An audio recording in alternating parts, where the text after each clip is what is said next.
Hello नमस्कार, कैसे हो प्रिय विद्यार्थियों। लिंकिंग रोजगार के यूट्यूब चैनल पर आपका हार्दिक स्वागत और अभिनंदन। मैं आपका हिंदी मित्र, आपका हिंदी शिक्षक अशोक। प्रिय विद्यार्थियों, आज हम बात करने वाले हैं हिंदी विषय यानी कि लैंग्वेज यानी कि भाषा के बारे में। और हम बात कर रहे हैं एसएससी जीडी की, और उसमें हिंदी का बहुत बड़ा योगदान है। जैसे कि प्रिय विद्यार्थियों, हम बात करेंगे शून्य से शिखर तक।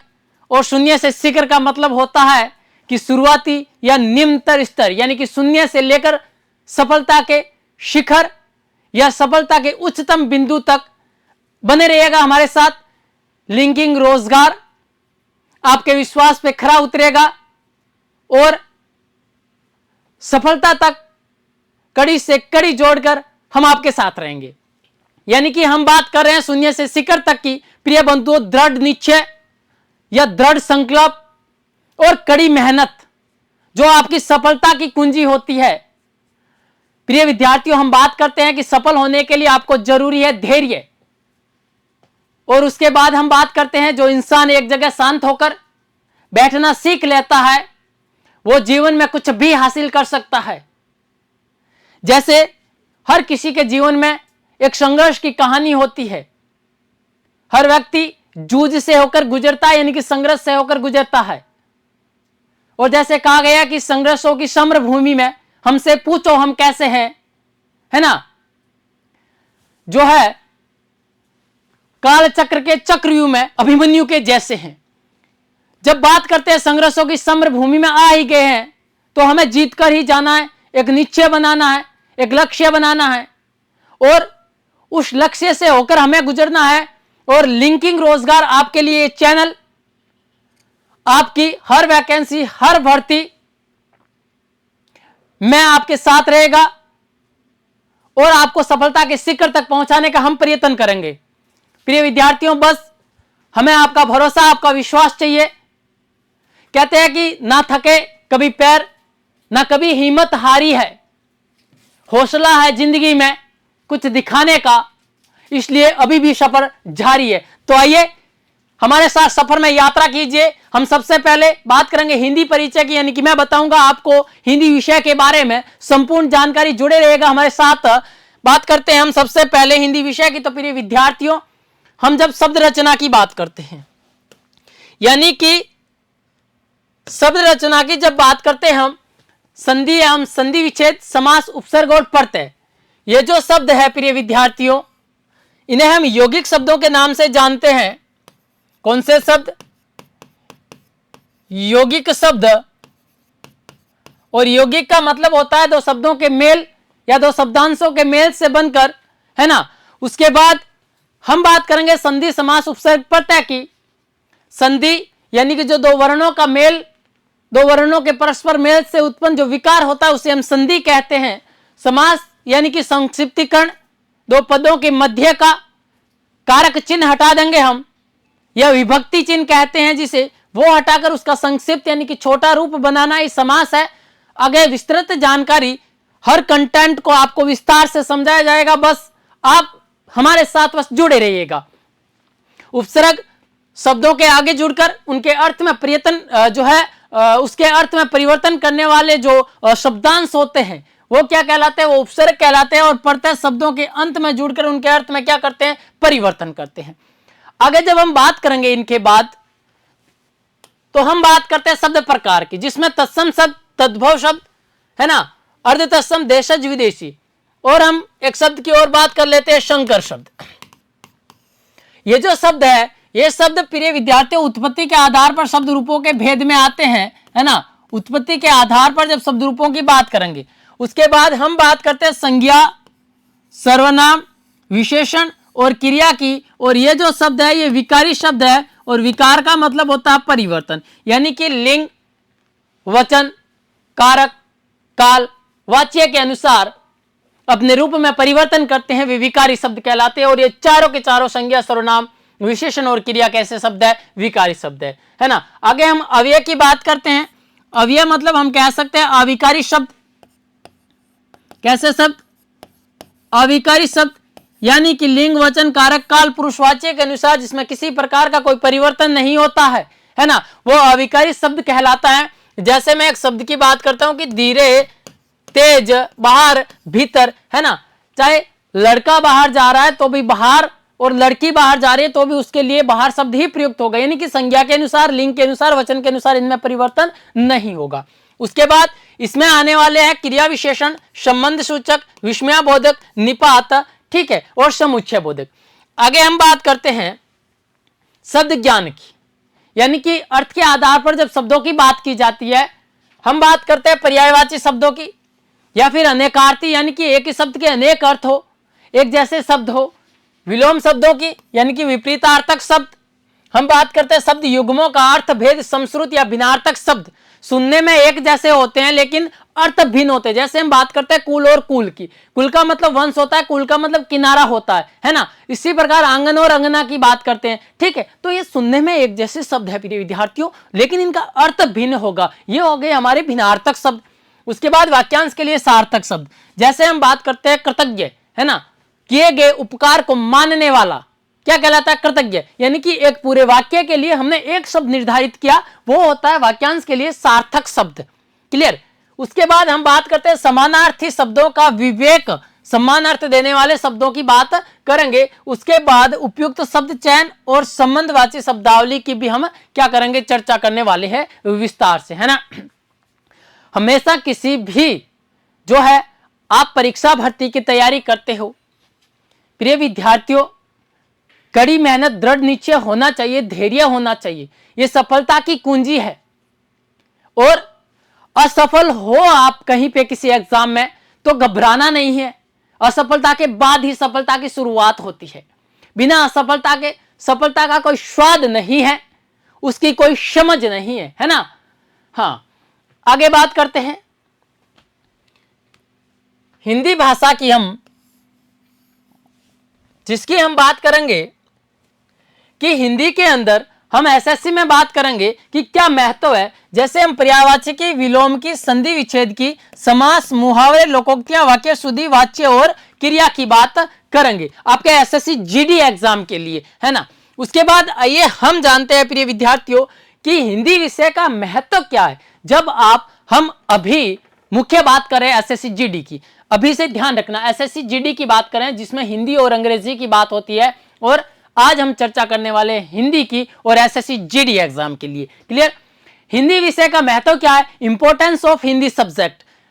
प्रिय विद्यार्थियों, परीक्षा का हिस्सा यानी कि एसएससी जीडी परीक्षा के सिलेबस में सामान्य ज्ञान और सामान्य जागरूकता के साथ हिंदी या अंग्रेजी का विकल्प है। यह वैकल्पिक सब्जेक्ट है, आप हिंदी भी जो है ले सकते हो और उसमें अंग्रेजी सब्जेक्ट भी ले सकते हो, वो आपकी स्वेच्छा पे निर्भर करता है, आपकी इच्छा पे निर्भर करता है।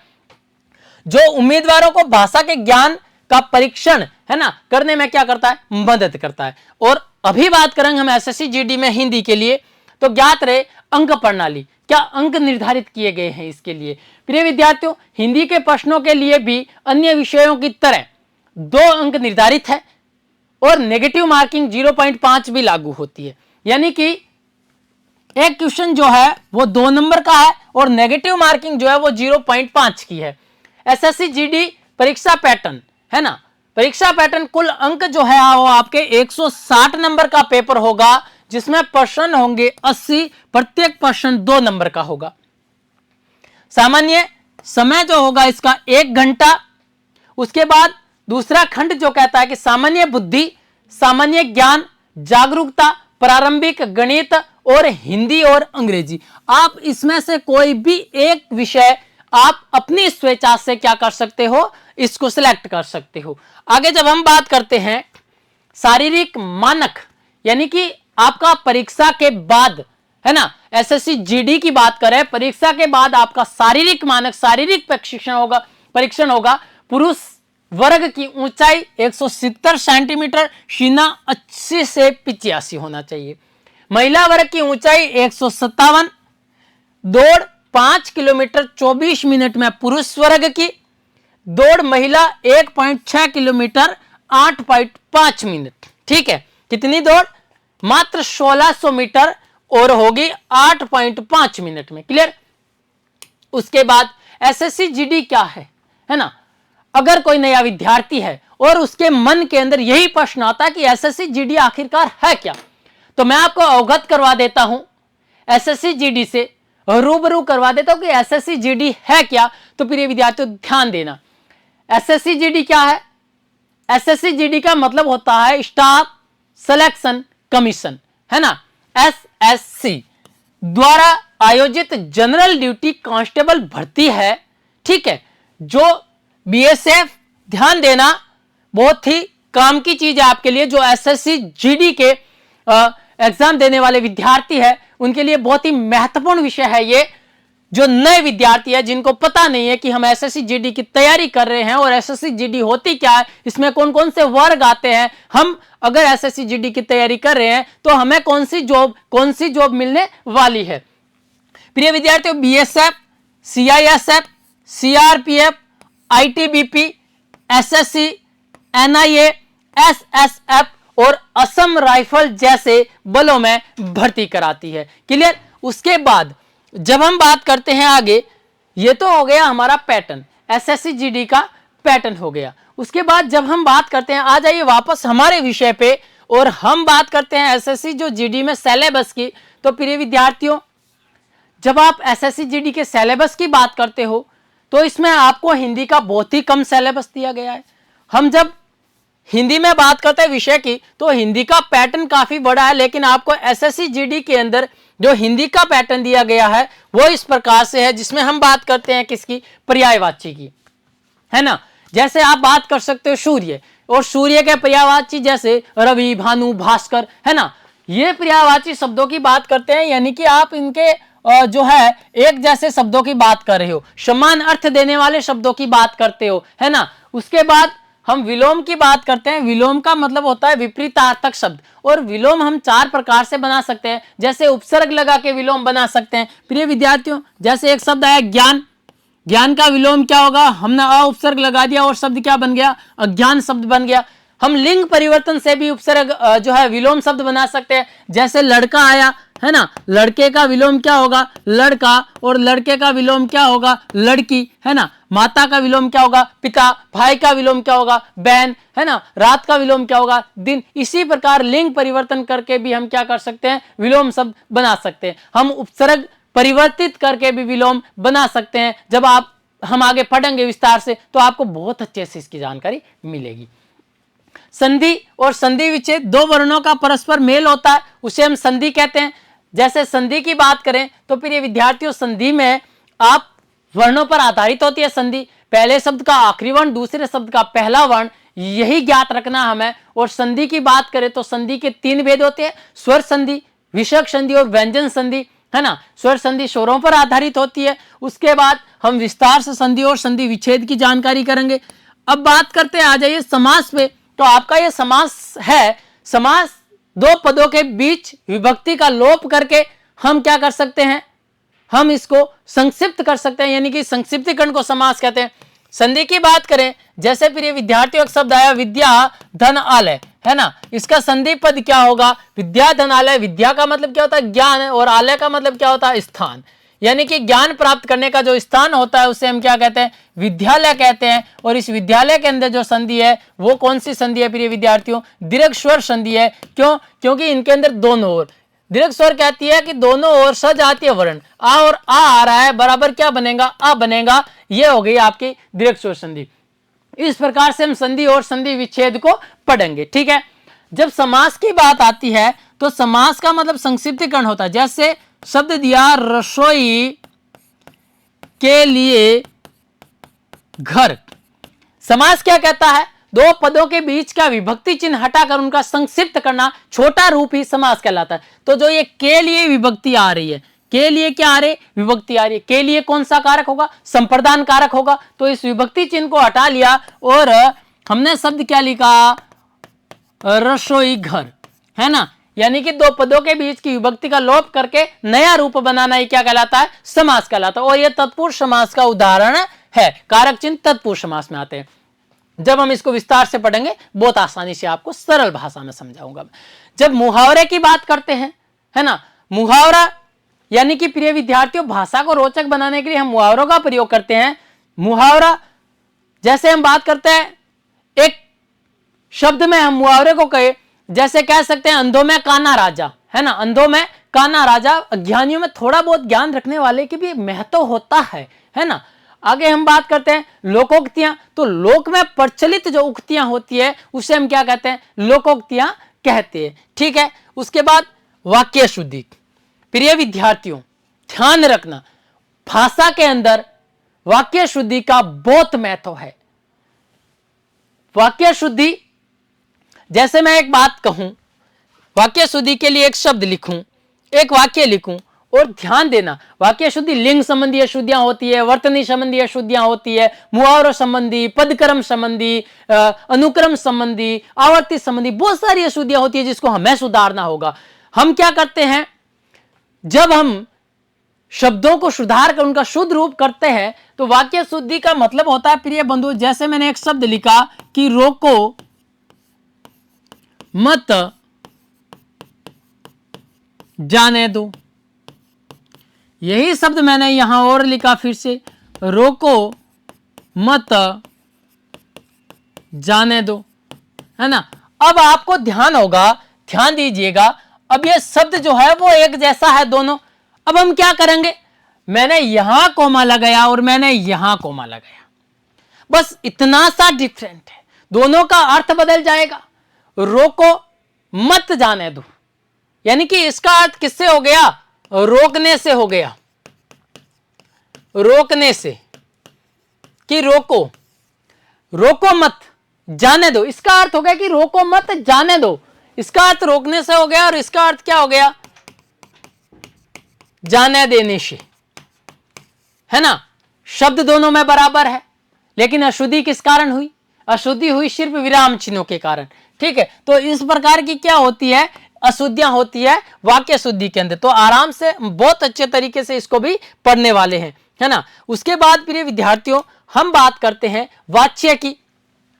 वाच्य तीन प्रकार के होते हैं, क्रमवाच्य, है ना, भाववाच्य, ठीक है, उसके बाद और कृतवाच्य, कृत, क्रम और भाववाच्य, इसके तीन भेद होते हैं। हम तीनों की चर्चा विस्तार से करने वाले हैं। उसके बाद क्रिया, किसी कार्य का करना या होना पाया जाना ही क्या कहलाता है, क्रिया कहलाता है। क्रिया का मतलब हम बात कर सकते हैं, क्रिया का मतलब होता है काम। क्या होता है, काम। क्रिया के भेदों की बात करें तो क्रिया तीन प्रकार से होती है, कर्म के आधार पर, रचना के आधार पर और काल के आधार पर।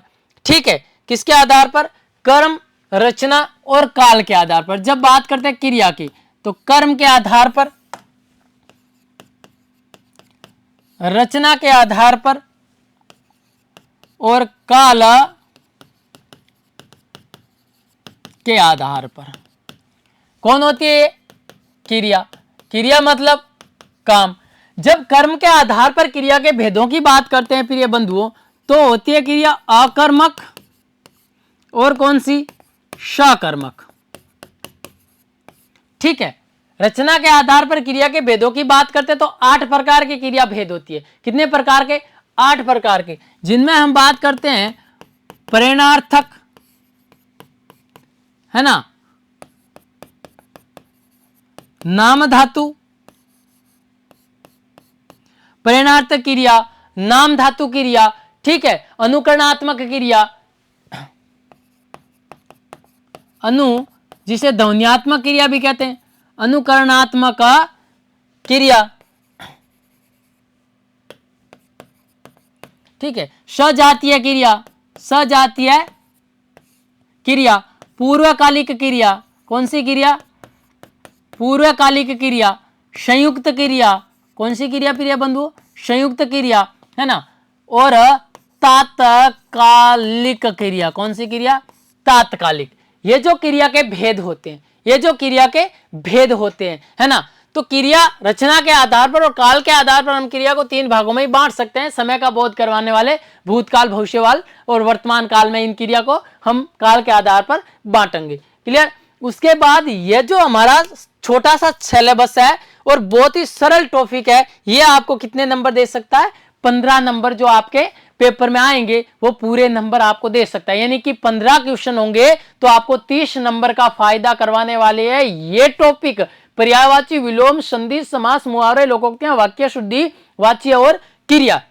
और इन सब जो है टॉपिकों के मैं आपको एमसीक्यू यूट्यूब पे करवाने वाला हूं। सारे प्रश्न बहुत आसानी से हम प्रश्नों का रिवीजन करेंगे, तो जुड़े रहेगा हमारे साथ प्रिय बंधुओं। अंत में मैं यही कहना चाहता हूं, लिंकिंग रोजगार चैनल आपके सफलता की सीढ़ियों में आपका हाथ थामकर आपको शून्य से शिखर तक पहुंचाने का काम करेगा। यह वादा हमारा है। आप बस हम पे भरोसा कीजिए और जुड़े रहिएगा हमारे साथ। अंत में प्रिय विद्यार्थियों, मैं यही कहना चाहता हूं कि लक्ष्य भी है, मंजर भी है, चुभता मुश्किलों का खंजर भी है, प्यास भी है, आस भी है, ख्वाबों का उलझा एहसास भी है ना।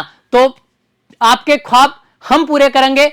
भरोसा कीजिए लिंकिंग रोजगार पे और जुड़े रहेगा हमारे साथ। धन्यवाद प्रिय बंधुओं। मिलते हैं यूट्यूब पे और एमसीक्यू के साथ आपके प्रैक्टिस सेशन और आपकी जो योजना है, आपका जो लक्ष्य है, उसको दमदार बनाएंगे हम मिलकर। धन्यवाद।